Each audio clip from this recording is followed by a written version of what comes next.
Hello students, welcome to all of you in my new launching CAMFAM channel. आज हम लोग ये बातें करेंगे कि किस तरह से IIT एवं नीट की तैयारी करेंगे, क्या हमारा प्रिपरेशन स्ट्रेटजी रहेगा। उसको हमने मुख्य रूप से एक खास सेक्शन में हमने उसे बांटा है। सबसे पहले हम बात करते हैं कौन कौन से बुक हम लोग अडॉप्ट करेंगे। ऑर्गेनिक केमिस्ट्री में सिंगेज पब्लिशर की बुक अच्छी बुक है। ऐसे सिंगेज की बुक इनऑर्गेनिक के लिए और फिजिकल के लिए भी सुटेबल है। अरिहांत की बुक ऑर्गेनिक के लिए द बेस्ट बुक है। रेफरेंस के लिए सोलोमन का इस्तेमाल किया जा सकता है एज ए रेफरेंस बुक। उसी तरह इनऑर्गेनिक केमिस्ट्री में ओपी टंडन की बुक बेस्ट बुक है। अरिहांत की बुक उससे भी हम लोग प्रैक्टिस करेंगे। और रेफरेंस के लिए जेडी ली का बुक को देखा जा सकता है। फिजिकल केमिस्ट्री में सिंगेज के अलावा ओपी टंडन की बुक बेस्ट है। उसके बाद Arihant publishers. And now reference के लिए केएल कपूर की 4 वॉल्यूम में बुक आती है, उसे भी देखा जा सकता है। और इन सभी के अलावा आप जानते हैं कि Google is the best book. जो भी टॉपिक हमें सर्च करनी होती है हम गूगल से सर्च कर लेंगे। तो सबसे पहले स्टूडेंट्स, हम जिस चीज़ की तैयारी करने जा रहे हैं उसमें हमें भरोसा होना अति आवश्यक है। तो सबसे पहले फेथ होना चाहिए और ये भरोसा कभी नहीं तोड़े। हम ये मान के चलें आई कैन डू, मैं ये कर सकता हूँ। आई विल, अवश्य ही दृढ़ निश्चय के साथ मैं इसे करूँगा।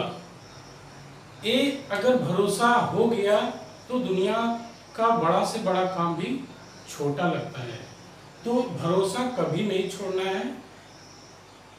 इसी पे हमारा सारा ये प्रिपरेशन टिका हुआ रहेगा। सबसे बड़ी बात केमिस्ट्री में एक बात आती है प्रॉब्लम सॉल्विंग कैपेसिटी।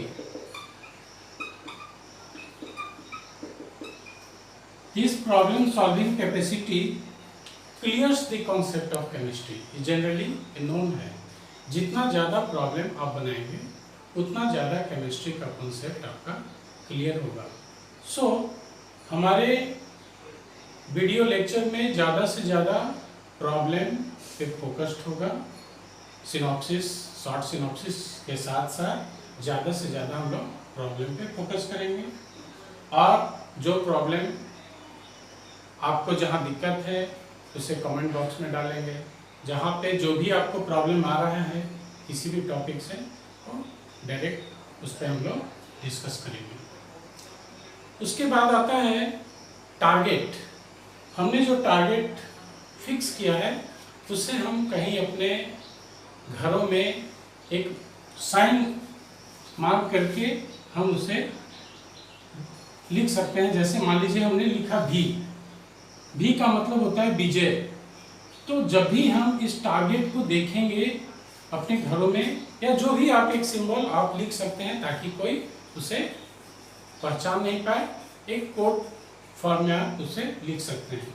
इससे क्या होगा, आपको एक एनर्जी मिलेगा। जब भी आप थोड़ा सा लगेगा कि हमारा एनर्जी कम हो रहा है तो यहाँ से आपकी एनर्जी गेन होगी। आप जब भी देखेंगे तो आपका टारगेट लगेगा सामने में है। और टारगेट हमेशा सामने रहना चाहिए ताकि उससे हम एक इंटरेक्शन हमारा होता रहे। उसके बाद है हैप्पीनेस। ये जो है हमें तैयारी के क्रम में ये हमें सबसे बड़ा सपोर्ट करेगा। हम जितना ज़्यादा खुश रहेंगे उतना ज़्यादा हमारा प्रिपरेशन स्मूथ चलेगा। तो स्टूडेंट्स, इस बात को हमेशा ध्यान रखना है कि किसी भी परिस्थिति में कभी भी हम खुश रह करके ही आगे बढ़ेंगे। और ये डगर चैलेंजिंग है, चुनौतीपूर्ण है, थोड़ी कठिन जरूर है पर नामुमकिन नहीं है। सो उसे मानते हुए हम हमेशा always think positive, always keep happiness, इसे हम आत्मसात करके तब अपना प्रिपरेशन को आगे बढ़ाते रहेंगे। जनरली स्टूडेंट से कंफ्यूजन रहता है टाइमिंग के बारे में, कब हम पढ़ेंगे, कितना देर पढ़ेंगे।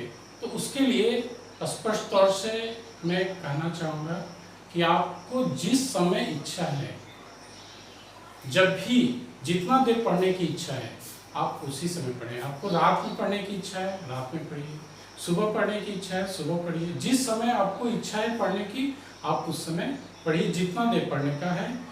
जब आराम करने का मन है आराम कीजिए। तो कहीं कोई टाइमिंग फिक्स करने की आवश्यकता नहीं है, उसमें फिर कॉम्प्लेक्सिटी अराइज होता है। इसीलिए उसको इंडिपेंडेंटली मान करके हम अपना तैयारी को आगे बढ़ाएंगे। जैसे जैसे हमारा तैयारी आगे बढ़ेगा हम प्रॉब्लम बनाते जाएंगे तो फिर टाइमिंग वहाँ पे गॉन हो जाएगा, खुद इंटरेक्शन हमारा उससे बढ़ता जाएगा। और फिर बच्चे ये होते हैं कि हमारे दोस्त कौन होंगे, किनको हम अपना दोस्त बनाएंगे। तो साधारण तौर से हम जिनको दोस्त बनाते हैं उनसे बार बार बातें करते हैं, मोबाइल पे बातें करते हैं, उनसे ज़्यादा से ज़्यादा इंटरेक्शन होता है, उनका नाम उनका कैरेक्टर सारा हम समझ जाते हैं। क्या कभी ऐसा होता है कि जब हम कभी बाजार जाते हैं, कभी घूमने जाते हैं, यूं ही ऐसे रहते हैं, तो क्या हम कभी अपने सब्जेक्ट को याद करते हैं, कभी कोई कंटेंट को याद करते हैं? नहीं। तो सबसे बड़ा दोस्त जो हमें बनाना है अपने बुक्स को, अपने सब्जेक्ट को, हम उन्हीं के साथ एंजॉय करेंगे, उन्हीं के साथ खेलेंगे, उन्हीं के साथ बातें करेंगे। तो निश्चित रूप से वो जो दोस्त होगा वो हमेशा हमारी मदद में रहेगा, हमारी सहायता में रहेगा। और जो नीचे आप ग्राफ देख रहे हैं वो ग्राफ आपको लग रहा है कि कौन सा ग्राफ है, ये आपके जो दिलों में जो धड़कन है उनकी भी ग्राफ इसी तरह अप एंड डाउन होती है। ये ग्राफ हार्ट बीट शो कर रहा है। जिस तरह से हमारा कभी कभी हार्ट बीट बहुत ज़्यादा हो जाता है, कभी बहुत कम हो जाता है, कभी तो लगता है कि IIT एक बार में निकाल लेंगे, कभी लगता है नहीं बहुत कठिन है, इसे करना संभव नहीं है। तो स्टूडेंट्स, यहाँ पे खास तौर से मैं कहना चाहूँगा कि आपको अगर कभी ऐसा लगता है तो आप उससे कभी घबराएं नहीं या कभी ज़्यादा एक्साइट भी नहीं हो जाए कि ये बहुत आसान है या बहुत कठिन है। ये सफ़र थोड़ी सी टर्बुलेंट जरूर है, उतार चढ़ाव जरूर है, परंतु हमारा जो रास्ता है बिल्कुल एकदम सीधा रास्ता है। इसी के बीच का जो सीधा रास्ता है, this is the travel of IIT और नीट। सो किसी तरह का कहीं पे कोई टर्बुलेंस नहीं है। इसे हम अगर पेशेंस के साथ, कूल माइंड से अगर हम अपने तैयारी में लगे रहेंगे तो निश्चित तौर से हमारी सफलता उसमें अवश्य होगी। तो इस तरह से बच्चे हम रेगुलर नीट और IIT का वीडियो अपलोड करेंगे। तो बच्चों तब तक के लिए बाय, थैंक्स।